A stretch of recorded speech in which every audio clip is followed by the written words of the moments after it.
నూతన సర్పంచ్గా ఎన్నికైన కుంటుకూర శ్రీనివాస్ యాదవ్ గారికి ముందుగా మా ఛానల్ తరపు నుంచి కృతజ్ఞతలన్నా. కంగ్రాచులేషన్స్ అన్న. మీరు సర్పంచ్గా ఎన్నుకున్నారు కదా, ఊరికి మీరు ప్రథమ పౌరుడుగా ఉన్నారు కాబట్టి ఊళ్ళో ఉన్న అనేక రకాల సమస్యలు ఉంటాయి. ఏదైతే శాంతి భద్రతలు ఉంటాయి, ఏదైతే తాగునీటి సమస్యలు ఉంటాయి, పారిశుద్ధ్య సమస్యలు ఉంటాయి. ఇవన్నిటిని మనం ఏ విధంగా ముందుకు పోదాం అనుకుంటున్నాం? నా పైన నమ్మకం ఉంచి నాకు ఓట్లేసి గెలిపించినటువంటి ఎల్కారం గ్రామ ప్రజలందరికీ నేను శిరస్సు వంచి వారికి పాదాభివందనం చేసుకుంటున్నాను. నా మీద ఏదైతే నమ్మకం అయితే వాళ్ళు గ్రామ ప్రజలు పెట్టుకోరో వారి నమ్మకాన్ని ఏనాడు కూడా ఒమ్ము చేయకుండా వారికి 24 గంటలు ప్రజలలో ఉంటూ ప్రజలకు అందుబాటులో ఉంటూ వారికి ఎలాంటి అసౌకర్యాలు కలగకుండా వారికి అన్ని విధాల వారికి తోడుంటా. ఏ సమస్య వచ్చినా నా దృష్టికి తీసుకురండి, తప్పకుండా ఆ సమస్యని నేను ఖచ్చితంగా పరిష్కారం చేస్తానని గ్రామ ప్రజలందరికీ మాటిస్తున్నాను. అన్న, మామూలుగా ఊర్లో అంటే చిన్న మన పార్టీలు ఉంటారు, ఈ పార్టీలో ఆ పార్టీలు ఉంటారు. అంటే మామూలుగా వాళ్ళు ఎలా ఉంటాయి ఒపీనియన్, మన పార్టీ కాదు కదా ఇంకో పార్టీ ఒకరిని గెలిచిండు, మనం అయితే పనులు అయితే కావని ఆలోచన ఉంటాయి చాలా వరకు. దీన్ని మీరు ఏ విధంగా చూపిస్తారు, జనాలకు చెప్తారు? గతంలో గత పాలకులు చేసినటువంటి తప్పులు మళ్ళీ మీ అయితే అదే విధంగా అయితే నేనైతే కొనసాగించను. గ్రామంలో పార్టీలకు అతీతంగా 11వ తారీఖు నాడే గ్రామ పంచాయతీ ఎలక్షన్లు అయిపోయినాయి. 11వ తారీఖు నుంచి ఎలక్షన్లు లేవు. అప్పటి నుంచి పార్టీలు అనేది లేదు. ఏదైనా అన్న తమ్మి అక్క చెల్లి బావ బావమర్ది అల్లుడో మామ అదే వరుసలతోటి మళ్ళీ ముందుకు పోతా తప్ప యథావిధంగా అంత ముందుకు వేసినటువంటి తప్పులైతే మళ్ళీ అయితే కొనసాగించను.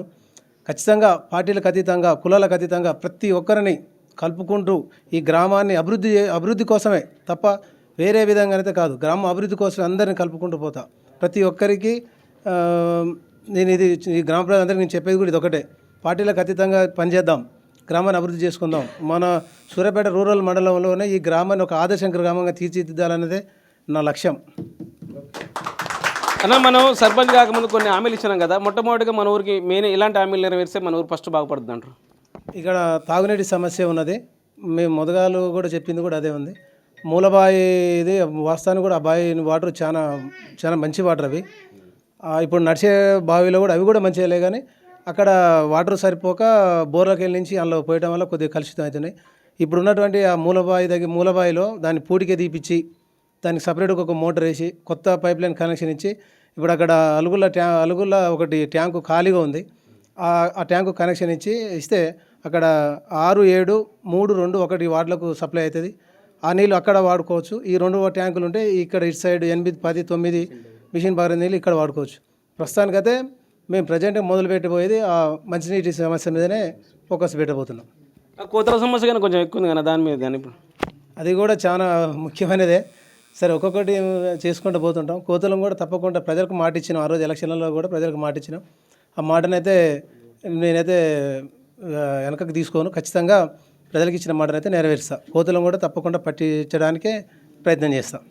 అన్న, మామూలుగా రైతులకు కానీ కొన్ని సమస్యలు ఉంటాయి. అంటే ప్రతిదానికి గొడవలు పెట్టుకోవడం గట్లకన్నా ఉంటాయి. ఈ శాంతి భద్రతలు అనేది మన ఊర్లో ఏ విధంగా మీరు కంట్రోల్ చేస్తారు? రైతులకు ఉన్నటువంటి సమస్య మనకు ఎస్ఆర్ఎస్పి కాలువ ఉంది, మనకు శ్రీకాంత్ సాగర్ వాటర్ ఉంది.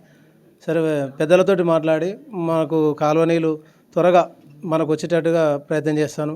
అదేవిధంగా రైతులకు ఉన్న సమస్య ఐకేపీలు కావచ్చు, సెంటర్లలో కావచ్చు, వారికి ఎలాంటి ఆటుపోట్లు లేకుండా, ఎలాంటి అక్రమాలు జరగకుండా, రైతులందరికీ న్యాయంగానే ఎలాంటి కమిషన్లు ఎలాంటి ఆర్టికి తావివ్వకుండా ఖచ్చితంగా ఐకేపీలలో కూడా రైతులకు ఒక లబ్ధి చేకూరడానికి ప్రయత్నం చేస్తాం. మీరు అన్నట్టుగా అందరు కలుపుకుపోయే సర్పంచ్ ఉంటే ఏ ఊరైనా అభివృద్ధి చెందుతుంది, ఏ ఊరైతే ఆదర్శ గ్రామంగా మారుతుంది. మరి ఒకసారి మా ఛానల్ తరపు నుంచి మీ కృతజ్ఞతలు తెలుపుకుంటూ థ్యాంక్ యూ. చూస్తున్నాం మన డెవలప్స్ కోసం ఏటీవీ.